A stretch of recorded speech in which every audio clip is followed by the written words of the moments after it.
ನಿನಗಾಗಿ ಭಾಗ 36. ದಮಯಂತಿ ಫೋನನ್ನು ನೋಡಿ ಬೆಚ್ಚಿ ಬೀಳುತ್ತಾಳೆ. ಅದು ವಿಕ್ಕಿಯ ಗೆಳೆಯನ ಫೋನ್.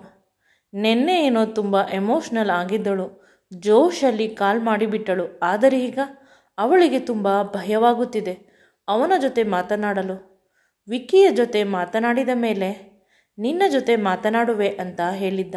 ಈಗ ನನಗೆ ಕಾಲ್ ಮಾಡುತ್ತಿದ್ದಾನೆ ಅಂದರೆ ವಿಕ್ಕಿ ಜೊತೆ ನನ್ನ ಬಗ್ಗೆ ಎಲ್ಲ ಹೇಳಿರುತ್ತಾನೆ. ನಾನು ಬೇರೆ ದಡ್ಡಿಯ ರೀತಿ ಪ್ರೆಗ್ನೆಂಟ್ ಆಗಿದ್ದೇನೆ ಅಂತ ಬೇರೆ ಹೇಳಿಬಿಟ್ಟಿದ್ದೇನೆ. ಇದೆಲ್ಲವನ್ನು ಮುಚ್ಚಿ ಹಾಕಬಹುದಿತ್ತು. ಆದರೆ ಸತ್ಯ ಇಂದಲ್ಲ ನಾಳೆ ಗೊತ್ತಾಗುತ್ತದೆ ಅನ್ನುವ ಭಯದಿಂದ ಎಲ್ಲವನ್ನು ಮೊದಲೇ ಹೇಳಿಬಿಟ್ಟೆ ಅಂತ ತನ್ನನ್ನೇ ತಾನೇ ಬೈದುಕೊಂಡು ತನ್ನ ಕೆನ್ನೆಗಳಿಗೆ ಹೊಡೆದುಕೊಳ್ಳುತ್ತಾಳೆ. ತನ್ನ ಕೈಕಾಲುಗಳನ್ನು ಚೆನ್ನಾಗಿ ಮುದುರಿಕೊಂಡು ಮೂಲೆಯಲ್ಲಿ ಕುಳಿತುಕೊಂಡಿರುತ್ತಾಳೆ. ಪಾಪ, ಅವಳನ್ನು ನೋಡಿದರೆ ಕರುಳು ಹಿಂಡಿ ಬರುತ್ತದೆ.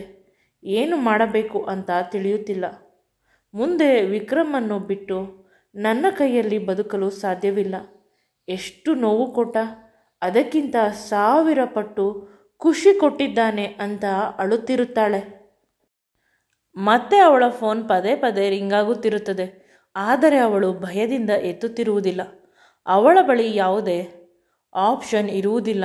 ಹತ್ತಿರ ಬಂದು ನೋಡಿದಾಗ ಅದು ಅಜ್ಜಿ ಮಾಡುತ್ತಿರುವುದು ನನ್ನ ಯೋಗಕ್ಷೇಮ ವಿಚಾರಿಸಲು. ಆದರೆ ಈಗ ಅಳುತ್ತಿದ್ದೇನೆ. ನನ್ನ ಧ್ವನಿ ಒಂದು ಬೇರೆ ರೀತಿ ಇರುತ್ತದೆ. ಅವರು ಗಾಬರಿಯಾಗುತ್ತಾರೆ. ಸ್ವಲ್ಪ ಹೊತ್ತಾದ ಮೇಲೆ ಮಾಡೋಣ ಅಂತ ಅವಳು ಅಂದುಕೊಳ್ಳುತ್ತಾಳೆ. ಆದರೆ ಅಷ್ಟರವರೆಗೆ ಅಜ್ಜಿ ಅವಕಾಶ ಕೊಡುವುದಿಲ್ಲ. ಪದೇ ಪದೇ ಫೋನ್ ಮಾಡುತ್ತಲೇ ಇರುತ್ತಾರೆ. ವಿಧಿಯಿಲ್ಲದೆ ಅವಳು ಫೋನ್ ರಿಸೀವ್ ಮಾಡುತ್ತಾಳೆ. ಹಲೋ ಅಂತ ಹೇಳಿದಾಗ ಅಜ್ಜಿ ಆ ಕಡೆಯಿಂದ, ಗಂಡ ಹೆಂಡತಿ ಅಷ್ಟೊಂದು ಬ್ಯುಸಿಯಾಗಿದ್ದೀರಾ? ನಾನು ಎಷ್ಟು ಸಲ ಕಾಲ್ ಮಾಡಿದರೂ ಕೂಡ ಎತ್ತುವುದಿಲ್ಲ. ಮನೆಯನ್ನು ಬಿಟ್ಟು ಹೋದ ತಕ್ಷಣ ಈ ಅಜ್ಜಿ ಮಾವ ಎಲ್ಲರನ್ನೂ ಮರೆತು ಬಿಟ್ಟಿದ್ದೀರಾ ಅಂತ ಅಜ್ಜಿ ಹುಸಿ ಕೋಪ ಮಾಡಿಕೊಂಡು, ನೋಡು, ನನ್ನ ಮರಿಮೊಮ್ಮಗ ಬರಲಿ, ನಿನಗೆ ಮತ್ತು ನಿನ್ನ ಗಂಡನಿಗೆ ಸರಿಯಾಗಿ ಮಾಡಿಸುತ್ತೇನೆ.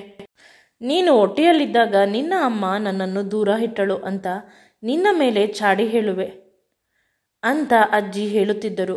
ಆದರೆ ಇವಳಿಗೆ ಅವರ ಮಾತುಗಳು ಸರಿಯಾಗಿ ಅರ್ಥವಾಗುತ್ತಿರಲಿಲ್ಲ.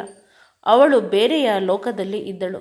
2 ದಿನ ಅಷ್ಟೇ, ಇವತ್ತು ಬಿಟ್ಟರೆ ನಾಳೆ, ನಾಳಿದ್ದು, ಆನಂತರ ವಿಕ್ರಮ್ ಮತ್ತು ನಾನು ಶಾಶ್ವತವಾಗಿ ದೂರ ಆಗಿಬಿಡುತ್ತೇವೆ. ಈ ಅಜ್ಜಿ, ಶಾಂತಿ, ಅಮ್ಮ ಎಲ್ಲರನ್ನೂ ನಾನು ಬಿಟ್ಟು ದೂರ ಹೋಗಬೇಕು. ನನಗೆ ಇವರ ಜೊತೆಯಲ್ಲಿ ಇವರ ಮಗುವಾಗಿ ಇರಬೇಕು ಅನ್ನುವ ಆಸೆ. ಆದರೆ ನಾನು ನತದೃಷ್ಟ ಹುಡುಗಿ. ನಾನು ಇಷ್ಟಪಟ್ಟಿದ್ದು ಏನೂ ಸಿಗುವುದಿಲ್ಲ. ಅದಕ್ಕೆ ನಾನು ಏನೂ ಇಷ್ಟಪಡಬಾರದು.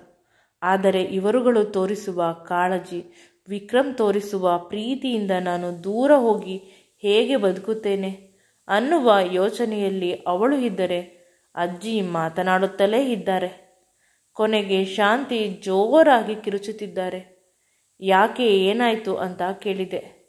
ಅಜ್ಜಿ ಅಮ್ಮ ಮಾತನಾಡುತ್ತಿದ್ದಾರೆ, ಆದರೆ ನೀವು ಮೌನವಾಗಿದ್ದೀರಿ. ನಿಮಗೆ ಕೇಳಿಸುತ್ತಿಲ್ಲವೇನೋ ಅಂತ ನಾನು ಜೋರಾಗಿ ಮಾತನಾಡುತ್ತಿರುವುದು. ಕ್ಷಮಿಸಿ ಅಂತ ಹೇಳಿದರು. ಪರವಾಗಿಲ್ಲ, ನಾನು ಏನೋ ಯೋಚನೆ ಮಾಡುತ್ತಿದ್ದೆ.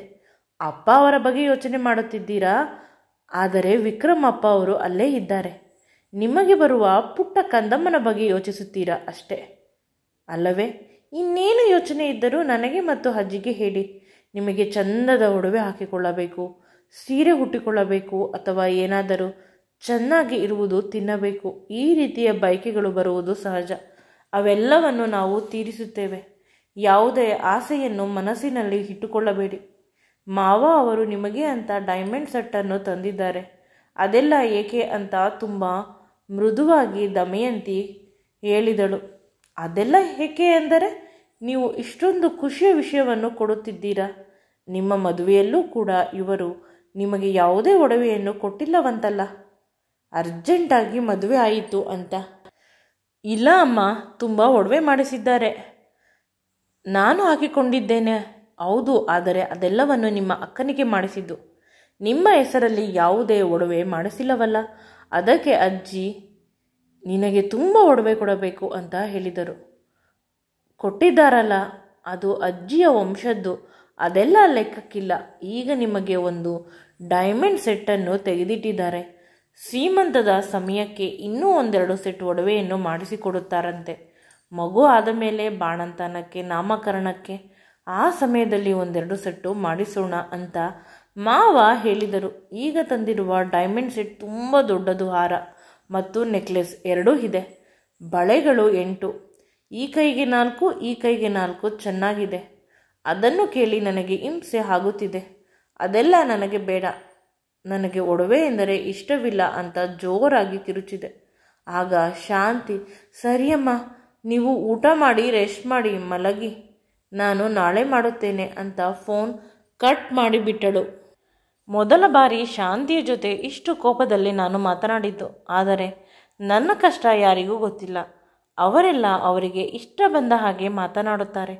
ಮಗು ಮಗು, ಈ ಮಗುವಿನಲ್ಲಿ ಏನಿದೆ? ಎಲ್ಲರೂ ಖುಷಿಪಟ್ಟರೆ ನಾನು ಈ ಮಗು ನನ್ನ ಹೊಟ್ಟೆಯಲ್ಲಿ ಹೇಗೆ ಬಿತ್ತು ಅಂತ ಪರದಾಡುತ್ತಿದ್ದೇನೆ. ನಾನು ಪ್ರೆಗ್ನೆಂಟ್ ಆಗಿಲ್ಲವಿಲ್ಲದಿದ್ದರೆ ಎಷ್ಟು ಚೆನ್ನಾಗಿರುತ್ತಿತ್ತು. ಅನ್ಯಾಯವಾಗಿ ವಿಕ್ರಮಿಂದ ದೂರ ಹೋಗುತ್ತಿದ್ದೇನೆ. ಈ ಮಗುವಿನಿಂದ ನಾನು ಮತ್ತು ವಿಕ್ರಮ್ ದೂರ ಆಗುತ್ತಿದ್ದೇವೆ. ಎಂದಿಗೂ ಕೂಡ ನನ್ನ ಕೈಯಲ್ಲಿ ಆಗುವುದಿಲ್ಲವೇನೋ ಈ ಮಗುವನ್ನು ಸಂಪೂರ್ಣವಾಗಿ ಪ್ರೀತಿ ಮಾಡಲು. ಈ ಮಗು ನೋಡಿದಾಗ ನನಗೆ ನನ್ನ ವಿಕ್ರಮ್ ನೆನಪಾಗುತ್ತಾನೆ. ಅವನ ಪ್ರೀತಿ ನೆನಪಾಗುತ್ತದೆ. ಎಷ್ಟು ಕಷ್ಟ ಯಾಕೆ ಕೊಟ್ಟೆ ಅಂತ ಆ ದೇವರ ಬಳಿ ಕೇಳಿಕೊಂಡು ಅಳುತ್ತಿದ್ದಾಳೆ. ಮದುವೆ ಆದ ದಿನದಿಂದಲೂ ಅವಳು ಅಳುತ್ತಲೇ ಇದ್ದಾಳೆ. ಅಳುತ್ತಾ ನಿದ್ರೆಗೆ ಜಾರಿದ್ದಾಳೆ. ತನ್ನ ದೇಹವನ್ನು ಸಂಪೂರ್ಣವಾಗಿ ಮುದುರಿಕೊಂಡಿದ್ದಾಳೆ. ಅವಳಿಗೆ ಏನು ಮಾಡಬೇಕು ಅಂತ ತಿಳಿಯುತ್ತಿಲ್ಲ. ಮಗುವಿಗಿಂತ ಅವಳಿಗೆ ಈಗ ವಿಕ್ರಮ್ ಜಾಸ್ತಿ ಇಷ್ಟ. ವಿಕ್ಕಿಯನ್ನು ಅವಳು ಮರೆತು ತುಂಬ ದಿನವಾಗಿದೆ. ವಿಕ್ಕಿಯನ್ನು ಮರೆತ ಮೇಲೆ ಅವಳು ವಿಕ್ರಮ್ಗೆ ಹತ್ತಿರವಾಗಿದ್ದು, ಅವನಿಗೆ ಮುತ್ತು ಕೊಡುವುದು, ಅವನ ಪಕ್ಕ ಮಲಗುವುದು, ಅವನ ಮೇಲೆ ಆಸೆ ಶುರುವಾಗಿದ್ದು, ಅವನನ್ನು ಮನಸ್ಸಿನಲ್ಲಿ ಇಟ್ಟುಕೊಂಡು ಇವನ ಜೊತೆ ಅವಳು ಎಂದೂ ಕೂಡ ಇಂಟಿಮೇಟ್ ಆಗಿರಲಿಲ್ಲ. ಅವಳಿಗೆ ತಿಳಿಯದೆ ವಿಕ್ರಮ್ ಮೇಲೆ ಪ್ರೀತಿ ಶುರುವಾಗಿತ್ತು. ಆ ಪ್ರೀತಿ ಈಗ ಅರ್ಥವಾಗುತ್ತಿದೆ. ಅದನ್ನು ಹೇಳಿದರೆ ವಿಕ್ರಮ್ ಮೇಲೆ, ನನ್ನ ಮೇಲೆ ಅಸಹ್ಯ ಪಟ್ಟಿಕೊಳ್ಳುತ್ತಾನೆ. ಮದುವೆಗಿಂತ ಮುಂಚೆ ಬೇರೆಯವರ ಜೊತೆ ಸಂಬಂಧ ಇಟ್ಟುಕೊಂಡಿದ್ದೆ. ಈಗ ನನ್ನನ್ನು ಮದುವೆ ಆದೆ, ಪ್ರೀತಿಯ ನಾಟಕ ಆಡುತ್ತಿದ್ದೀಯಾ ಅಂತ. ಅವಳಿಗೆ ಸದ್ಯಕ್ಕೆ ತನ್ನನ್ನು ತಾನು ಕಂಡರೆ ಇಷ್ಟವಿಲ್ಲ. ಬದುಕಿನಲ್ಲಿ ಎಲ್ಲ ಸರಿ ಹೋಗುತ್ತಿತ್ತು, ಆ ಒಂದು ರಾತ್ರಿಯಿಂದ ಎಲ್ಲ ಹಾಳಾಯಿತು ಅಂತ ದುಃಖ ಪಡುತ್ತಿದ್ದಳು. ಆ ದುಃಖದಲ್ಲೇ ನಿದ್ರೆಗೆ ಜಾರಿದಳು. ಒಂದು ರೀತಿ ಅವಳು ನಿದ್ರೆ ಮಾಡಿದ್ದು ಸರಿ ಹೋಯಿತು.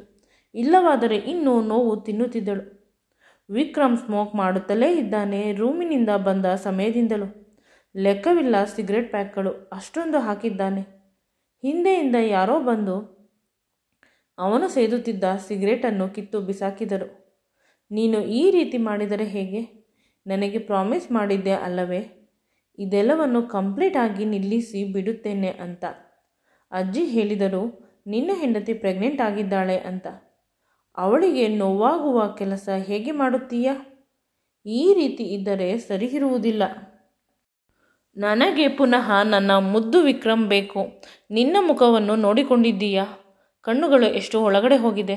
ನಿದ್ರೆ ಮಾಡಿ ತುಂಬ ದಿನಗಳೇ ಆಗಿರಬೇಕು. ಆ charming, good looking, dashing, respectable Vikram ಎಲ್ಲಿ? ಈಗ ದೇವದಾಸ್ ಥರ ಕುಳಿತಿರುವ ವಿಕ್ರಮ್ ಎಲ್ಲಿ? ಯಾಕೆ, ಏನಾಯಿತು? ನಿಜ ಹೇಳಬೇಕು, ನೀನು ನಾರ್ಮಲ್ ಆಗಿಲ್ಲ ಅಂತ ಗಿರಿ ತುಂಬ ಬೇಸರದಿಂದ ಕೇಳುತ್ತಾನೆ. ಅವನು ನನ್ನ ಮುಖವನ್ನು ನೋಡಿದ ತಕ್ಷಣ ನನಗೆ ಏನಾಗುತ್ತಿದೆ, ನನ್ನ ಕಷ್ಟವೇನು ಅಂತ ತಿಳಿಯಲು ಪ್ರಯತ್ನಿಸುತ್ತಿದ್ದಾನೆ. ಇವನೊಬ್ಬನೇ ನನ್ನ ಮನಸ್ಸಿನ ಭಾಷೆಯನ್ನು ಅರ್ಥ ಮಾಡಿಕೊಳ್ಳುವುದು. ಇವನಿಗೆ ಅರ್ಥವಾದಷ್ಟು ದಮಯಂತಿಗೆ ಅರ್ಥವಾಗಿದ್ದರೆ ಇಂದು ಈ ರೀತಿ ನಾನು ಕುಳಿತುಕೊಳ್ಳುತ್ತಿರಲಿಲ್ಲ. ಎಲ್ಲವನ್ನು ಕಳೆದುಕೊಂಡು ಖಾಲಿಯಾಗಿ. ಆಗ ಅವನು ಕಣ್ಣೀರು ಹಾಕಿದ. ಗಿರಿಗೆ ಇನ್ನೂ ಭಯವಾಯಿತು. ಅವನು ಚಿಕ್ಕವನಾಗಿದ್ದಾಗ ಅಳುತ್ತಿದ್ದ. ಅಮ್ಮ ಚೆನ್ನಾಗಿ ನೋಡಿಕೊಳ್ಳುವುದಿಲ್ಲ, ನನಗೆ ಊಟ ಹಾಕುವುದಿಲ್ಲ, ನನ್ನನ್ನು ಮುದ್ದಿಸುವುದಿಲ್ಲ ಅಂತ. ಆದರೆ ದೊಡ್ಡವನಾದಂತೆ ತನ್ನ ಭಾವನೆಗಳನ್ನು ಮನಸ್ಸಿನಲ್ಲಿ ಹಿಡಿದಿಟ್ಟುಕೊಳ್ಳಲು ಆರಂಭಿಸಿದ. ಮೊದಲ ಬಾರಿ ಈ ರೀತಿ ನನ್ನ ಎದುರಿಗೆ ಕಣ್ಣೀರು ಹಾಕುತ್ತಿರುವುದು. ಅವನನ್ನು ನೋಡಿ ಗಿರಿಗೆ ಬೇಸರವಾಯಿತು. ಅಳಬೇಡ, ಏನೇ ಸಮಸ್ಯೆ ಇದ್ದರೂ ಹೇಳು. ಪ್ರತಿಯೊಂದಕ್ಕೂ ಕೂಡ ಒಂದು ಸೊಲ್ಯೂಷನ್ ಇದ್ದೇ ಇರುತ್ತದೆ. ಇಂದಲ್ಲ ನಾಳೆ ಎಲ್ಲ ಸರಿ ಹೋಗುತ್ತದೆ. ಆದರೂ ಕೂಡ ವಿಕ್ರಮ್ ಮುಖದಲ್ಲಿ ಯಾವುದೇ ಬದಲಾವಣೆಗಳು ಇರುವುದಿಲ್ಲ. ಆಗ ಗಿರಿ ಹೇಳುತ್ತಾನೆ, ನಿನ್ನ ಸಮಸ್ಯೆ ಏನಿದೆ ಎಲ್ಲವನ್ನು ಕ್ಲಿಯರ್ ಆಗಿ ಹೇಳು. ಅದಕ್ಕೆ ಸೊಲ್ಯೂಷನ್ ನಾನು ಕೊಡುತ್ತೇನೆ. ನಾನು ಬಂದ ಮೇಲೆ ನೀನು ಇಷ್ಟೊಂದು ಡಿಪ್ರೆಸ್ ಆಗುವ ವಿಷಯವೇ ಇಲ್ಲ. ವಿಕ್ರಮ್ ಗಿರಿಯನ್ನು ಗಟ್ಟಿಯಾಗಿ ತಬ್ಬಿಕೊಂಡ. ತುಂಬ ಕನ್ಫ್ಯೂಸ್ ಆಗಿರುವ ಮಗು, ದಾರಿ ಕಾಣದೆ ಅಮ್ಮನನ್ನು ಗಟ್ಟಿಯಾಗಿ ತಬ್ಬಿಕೊಂಡಂತೆ ಇತ್ತು. ಅವನ ಅಪ್ಪುಗೆ ಗಿರಿಗೆ ಆತಂಕವಾಯಿತು. ಬಿಸ್ನೆಸ್ಸಲ್ಲಿ ಎಷ್ಟು ಲಾಸ್ ಆದರೂ ಕೂಡ, ದೊಡ್ಡ ದೊಡ್ಡ ಪ್ರಾಜೆಕ್ಟ್ ಕೈ ಬಿಟ್ಟು ಹೋದರೂ ಕೂಡ ಸ್ವಲ್ಪ ಕೂಡ ಕೇರ್ ಮಾಡದ ವಿಕ್ರಮ್ ಇಂದು ಯಾವ ವಿಷಯವನ್ನು ತಲೆಯಲ್ಲಿ ಇಟ್ಟುಕೊಂಡು ಇಷ್ಟೊಂದು ನೋವು ಪಡುತ್ತಿದ್ದಾನೆ? ಇವನು ಮತ್ತು ದಮಯಂತಿಯ ಮಧ್ಯೆ ಏನು ಸರಿಯಿಲ್ಲವಾ? ಸರಿಯಿಲ್ಲವಾದರೆ ಅವಳು ಹೇಗೆ ಪ್ರೆಗ್ನೆಂಟ್ ಆದಳು? ಈ ರೀತಿ ಪದೇ ಪದೇ ಯೋಚಿಸಲು ಶುರು ಮಾಡಿದ. ವಿಷಯ ಇದ್ದರೆ ಅವರಿಬ್ಬರ ಮಧ್ಯೆ ಇರುತ್ತದೆ, ಇಲ್ಲವಾದರೆ ಇವನು ಇಷ್ಟೊಂದು ಎಮೋಷನಲ್ ಆಗುವುದಿಲ್ಲ. ನಿಧಾನವಾಗಿ ಅವನು ಕೂಡ ವಿಕ್ರಮ್ನ ಬೆನ್ನನ್ನು ಸವರುತ್ತಿದ್ದಾನೆ. ಅವನ ತಲೆ ಕೂದಲಲ್ಲಿ ಕೈ ಆಡಿಸುತ್ತಿದ್ದಾನೆ. ವಿಕ್ರಮ್ನನ್ನು ನಿಧಾನವಾಗಿ ಅಲ್ಲೇ ಇದ್ದ ಸೋಫಾದ ಮೇಲೆ ಕೂರಿಸಿದನು. ಅಲ್ಲಿ ಇದ್ದ ಅಡುಗೆಯವರಿಗೆ ಫೋನ್ ಮಾಡಿ ಸ್ಟ್ರಾಂಗ್ ಆಗಿರುವ 2 ಡಾರ್ಕ್ ಬ್ಲ್ಯಾಕ್ ಕಾಫಿ ಬೇಕು ಅಂತ ಗಿರಿ ಹೇಳಿದ. 5 ನಿಮಿಷಕ್ಕೆ ಕಾಫಿ ಬಂತು. ವಿಕ್ರಮ್ಗೆ ಆ ಕಾಫಿ ಕುಡಿದರೆ ಯಾವಾಗಲೂ ಮೈಂಡ್ ಫ್ರೆಶ್ ಆಗುತ್ತದೆ ಅಂತ ಹೇಳುತ್ತಾನೆ. ಅವನಿಗೆ ಊಟದಲ್ಲಿ ಯಾವುದೂ ಕೂಡ ಸ್ಪೆಷಲ್ ಇಲ್ಲ, ಆದರೆ ಕಾಫಿಯಲ್ಲಿ ಬ್ಲ್ಯಾಕ್ ಕಾಫಿ, ಅದರಲ್ಲೂ ಡಾರ್ಕ್ ಬ್ಲ್ಯಾಕ್ ಕಾಫಿ ತುಂಬ ಇಷ್ಟ. ಅದು ಮೈಂಡನ್ನು ಶಾರ್ಪ್ ಮಾಡುತ್ತದೆ ಅಂತ ಕುಡಿಯುತ್ತಿದ್ದ. ಸ್ವಲ್ಪ ಅವನು ರಿಲ್ಯಾಕ್ಸ್ ಆಗಲಿ, ಆನಂತರ ನಿಧಾನವಾಗಿ ಎಲ್ಲ ವಿಷಯದ ಬಗ್ಗೆ ಮಾತನಾಡುತ್ತೇನೆ ಅಂತ ಗಿರಿ ಮನಸ್ಸಿನಲ್ಲಿ ಆಲೋಚಿಸಿಕೊಂಡ. ಆ ಕಾಫಿಯನ್ನು ಕೊಟ್ಟ. ಅದನ್ನು ನೋಡಿದ ತಕ್ಷಣ ವಿಕ್ರಮ್ ಏನೂ ಮಾತನಾಡದೆ ತೆಗೆದುಕೊಂಡು ಕುಡಿಯಲು ಶುರು ಮಾಡಿದ. ಸ್ವಲ್ಪ ಸಮಯ ಇಬ್ಬರು ಪರಸ್ಪರ ಏನೂ ಮಾತನಾಡಲಿಲ್ಲ. ಕಾಫಿ ಕುಡಿದು ಕಾಫಿ ಮಗ್ಗನ್ನು ಅಲ್ಲೇ ಟೇಬಲ್ ಮೇಲೆ ವಿಕ್ರಮ್ ಇಟ್ಟ. ಗಿರಿಯೂ ಕೂಡ ನಿಧಾನವಾಗಿ ಅವನ ಪಕ್ಕ ಹೋಗಿ ಕುಳಿತುಕೊಂಡ. ಅವನ ಶೋಲ್ಡರ್ ಮೇಲೆ ಕೈ ಇಟ್ಟು, ಏನು ಸಮಸ್ಯೆ ಹೇಳು, ಆದರೆ ಎಲ್ಲವನ್ನು ಕ್ಲಿಯರ್ ಆಗಿ ಹೇಳಬೇಕು. ಅರ್ಧಂಬರ್ಧ ಸತ್ಯ ಹೇಳಬೇಡ. ನನಗೆ ಅದನ್ನು ಕ್ಲಿಯರ್ ಮಾಡುವುದು ಕಷ್ಟವಾಗುತ್ತದೆ ಅಂದಾಗ ವಿಕ್ರಮ್ ಪುನಃ ಅವನನ್ನು ಗಟ್ಟಿಯಾಗಿ ತಬ್ಬಿಕೊಂಡ. ತುಂಬ ಸೀರಿಯಸ್ ಮ್ಯಾಟರ್ ಇರಬೇಕು. ಗಿರಿಯ ಮನಸ್ಸು ಅಯ್ಯೋ ಅಂತ ಅನಿಸಿತು. ಅವನನ್ನು ನೋಡಿ ವಿಷಯ ಏನು ಅಂತ ಕೇಳಿದಾಗ ವಿಕ್ರಮ್ಗೆ, ನಾನು ಅದನ್ನು ಹೇಗೆ ಹೇಳಲಿ? ನನ್ನ ಹೆಂಡತಿ ಪ್ರೆಗ್ನೆಂಟ್, ಆ ವಿಷಯ ನಿನಗೆ ಗೊತ್ತಲ್ಲವೇ? ಹೌದು, ಅದು ಖುಷಿಪಡುವ ವಿಷಯ. ಗಿರಿ ಸ್ವಲ್ಪ ಹೊತ್ತು ಏನೋ ಯೋಚಿಸಿ, ನಿನಗೆ ಸ್ವಲ್ಪ ವರ್ಷಗಳ ಕಾಲ ಗ್ಯಾಪ್ ಬೇಕಿತ್ತಾ ಪ್ರೈವಸಿ ಲೈಫ್ ಲೀಡ್ ಮಾಡಲು ಅಂದಾಗ, ಮತ್ತೆ ಇನ್ನೇನು ದಮಯಂತಿ ಜೊತೆ ಏನಾದರೂ ಜಗಳ ಮಾಡಿಕೊಂಡ ಅಥವಾ ನಿಮ್ಮಿಬ್ಬರಿಗೂ ಹೊಂದಾಣಿಕೆ ಇಲ್ಲವೇ? ಹೊಂದಾಣಿಕೆ ಇಲ್ಲವಾದರೆ ಅದಕ್ಕೆ ತುಂಬ ದಾರಿಗಳಿವೆ. ಯಾವ ವಿಷಯದಲ್ಲಿ ಅವಳು ನಿನಗೆ ಹೊಂದಾಣಿಕೆ ಆಗುವುದಿಲ್ಲ ಅಂತ ಗಿರಿ ವಿಕ್ರಮ್ನನ್ನು ಕೇಳಿದಾಗ, ಅವಳು ಎಲ್ಲ ವಿಷಯದಲ್ಲೂ ಅಗತ್ಯಕ್ಕಿಂತ ಹೆಚ್ಚಾಗಿ ಹೊಂದಾಣಿಕೆ ಆಗುತ್ತಿದ್ದಾಳೆ. ಅದೇ ಕಷ್ಟವಾಗುತ್ತಿರುವುದು. ಅವಳಲ್ಲಿ ಯಾವುದೇ ದೋಷವಿಲ್ಲ, ದೋಷವಿರುವುದು ನನ್ನ ಹಣೆಬರದಲ್ಲಿ ಅಂತ ಒಗಟಾಗಿ ಮಾತನಾಡುತ್ತಿದ್ದಾನೆ. ಹುಡುಗಿ ಚಂದ, ಎಲ್ಲದರಲ್ಲೂ ಓಕೆ, ಪ್ರೆಗ್ನೆಂಟ್ ಆಗಿದ್ದಾಳೆ. ಈಗಿನ ಕಾಲದಲ್ಲಿ ತುಂಬ ಟ್ರೀಟ್ಮೆಂಟ್ ತೆಗೆದುಕೊಂಡ ನಂತರ ಮಗು ಆಗುವುದೂ ಕೂಡ ಕಷ್ಟ. ಅಂತಹುದರಲ್ಲಿ ಮದುವೆಯಾದ 2 ತಿಂಗಳಿಗೆ ಪ್ರೆಗ್ನೆಂಟ್ ಆಗಿದ್ದಾಳೆ. ನಿನ್ನ ಕಷ್ಟ ತಪ್ಪಿಸಿದ್ದಾಳೆ.